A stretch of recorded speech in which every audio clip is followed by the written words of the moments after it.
इसका जवाब मैं आपको देती हूँ। अगर तो सती प्रथा को एक टाइम पर गलत क्यों माना गया? अगर बच्ची ने पैदा होते ही क्या गलती की? कुछ भी नहीं।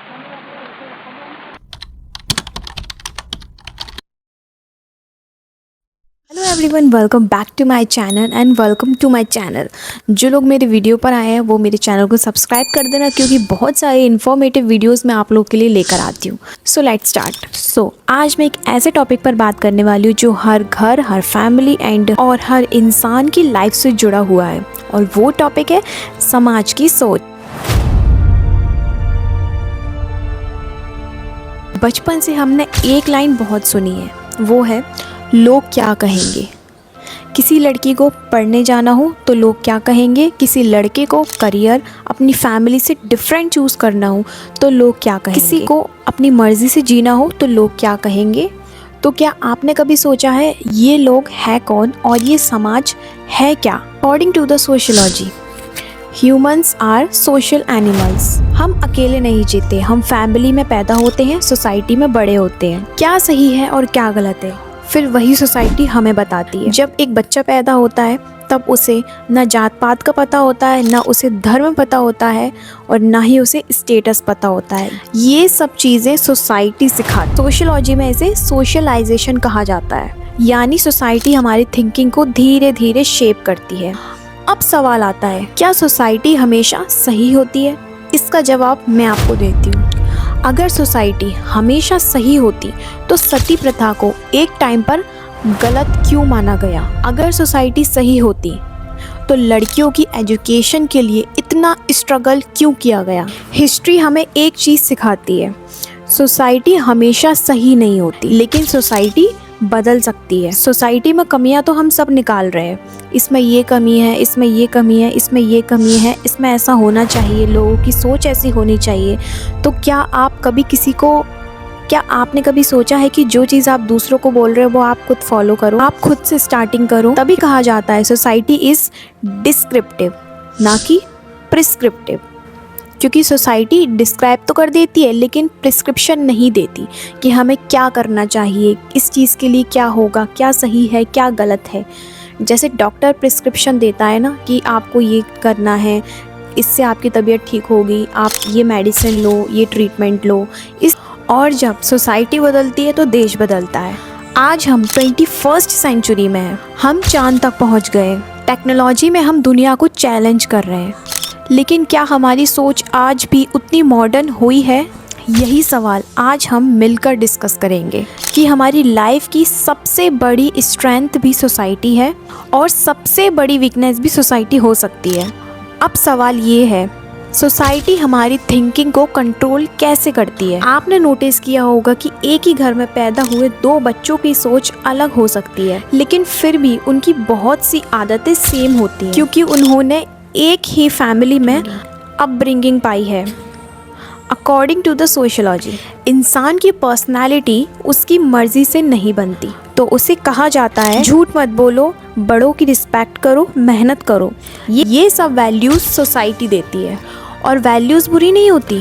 प्रॉब्लम तब आती है जब सोसाइटी कुछ ऐसे रूल्स बना देती है जो समय के साथ आउटडेटेड हो जाते हैं। जैसे एक टाइम पर लड़कियों को स्कूल भेजना गलत माना जाता था, लेकिन आज अगर कोई ऐसा सोचे तो हमें बहुत अजीब लगेगा। यही बताता है कि सोसाइटी की सोच परमानेंट नहीं होती।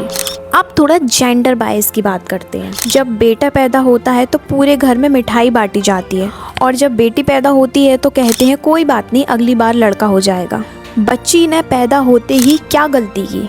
कुछ भी नहीं, गलती सिर्फ सोसाइटी की सोच है। लेकिन अच्छी बात यह है कि सोच धीरे धीरे बदल रही है। लड़कियां आर्मी में जा रही हैं, साइंटिस्ट बन रही हैं, आईएएस बन रही हैं, बिजनेस चला रही हैं, और दुनिया को प्रूव कर रही हैं कि टैलेंट जेंडर नहीं दिखा था। तो एजुकेशन का मतलब सिर्फ डिग्री लेना नहीं होता। एजुकेशन का मतलब होता है अपनी सोच को डेवलप करना। अगर कोई पर्सन ग्रेजुएट है लेकिन आज भी वो कास्ट के बेसिस पर लोगों को जज करता है तो उसकी एजुकेशन अधूरी। अगर कोई कम पढ़ा लिखा है वो सबकी रिस्पेक्ट करता है तो वो असल में एजुकेटेड है। अब आते हैं सोशल मीडिया पर। आजकल सोशल मीडिया सोसाइटी का सबसे पावरफुल टीचर बन चुका है। लाखों लोग अपनी thinking YouTube, Instagram and Facebook से बना रहे हैं। इसलिए हमें हर इन्फॉर्मेशन को वेरीफाई करना चाहिए, क्योंकि हर वायरल चीज़ सच नहीं होती और हर अनपॉपुलर बात गलत नहीं होती। समझदार वही है जो सुनता है लेकिन मानता सिर्फ सच को है। अब सबसे बड़ा सवाल आता है, क्या सोसाइटी को बदला जा सकता है? इसका जवाब है बिल्कुल, और हिस्ट्री इसका सबसे बड़ा प्रूफ है। अगर सोसाइटी नहीं बदलती तो आज भी सती प्रथा होती, आज भी लड़कियां पढ़ नहीं पाती, आज भी बुरी से बुरी परंपराएं चल रही होती, लेकिन कुछ लोगों ने हिम्मत दिखाई और इस सोसाइटी को बदलने की कोशिश की। वही लोग हिस्ट्री बनाकर गए। Doctor B.R. अम्बेडकर जी ने कहा था, शिक्षा सबसे बड़ा हथियार है। और महात्मा गांधी ने कहा था, दुनिया में जो बदलाव देखना चाहते हो पहले खुद बनो। ये बातें आज भी उतनी ही सच हैं। अब थोड़ी बात कॉन्स्टिट्यूशन की करते हैं। हमारा कॉन्स्टिट्यूशन हमें इक्वालिटी का राइट देता है, यानी हर इंसान बराबर है, चाहे वो अमीर हो या गरीब, चाहे किसी भी कास्ट या रिलीजन से हो। लेकिन कॉन्स्टिट्यूशन सिर्फ किताब में लिखा हुआ रूल नहीं है, इसलिए रियलिटी बनाने की जिम्मेदारी हमारी है। हम खुद लोगों को जज करेंगे तो कॉन्स्टिट्यूशन कुछ नहीं कर सकता, और अगर हम खुद सबकी रिस्पेक्ट करेंगे तो सोसाइटी एक दिन खुद बदल जाएगी। इंडिया दुनिया का सबसे यंग कंट्री बन चुका है। हमारे पास यूथ पावर है, हमारे पास टैलेंट है, हमारे पास अपॉर्चुनिटीज़ हैं, बस ज़रूरत है सही सोच की। याद रखिए, गरीबी से बड़ी प्रॉब्लम नेगेटिव थिंकिंग है। रिसोर्सेज की कमी से बड़ा प्रॉब्लम माइंडसेट की कमी है। अगर आप ये चीज़ डिसाइड कर लो कि आप किसी के कास्ट, किसी के सेक्स, किसी के रेस, किसी के रिलीजन पर आप जज नहीं करोगे, तो समाज बदलने की शुरुआत हो चुकी है। सोसाइटी कोई और नहीं है, सोसाइटी हम हैं, और जब हम बदलेंगे तो हमारा घर बदलेगा, और जब हमारा घर बदलेगा तो हमारा मोहल्ला बदलेगा, मोहल्ला बदलेगा तो हमारा शहर बदलेगा, और शहर बदलेगा तो हमारा देश बदलेगा। और तब इंडिया सिर्फ एक इकोनॉमिक पावर नहीं बल्कि एक सोशली स्ट्रॉन्ग नेशन भी बनेगा। इसी उम्मीद के साथ धन्यवाद। चैनल को सब्सक्राइब नहीं किया हो तो चैनल को सब्सक्राइब कर देना, and also press the bell icon, and video को लाइक कमेंट भी करना। Bye bye.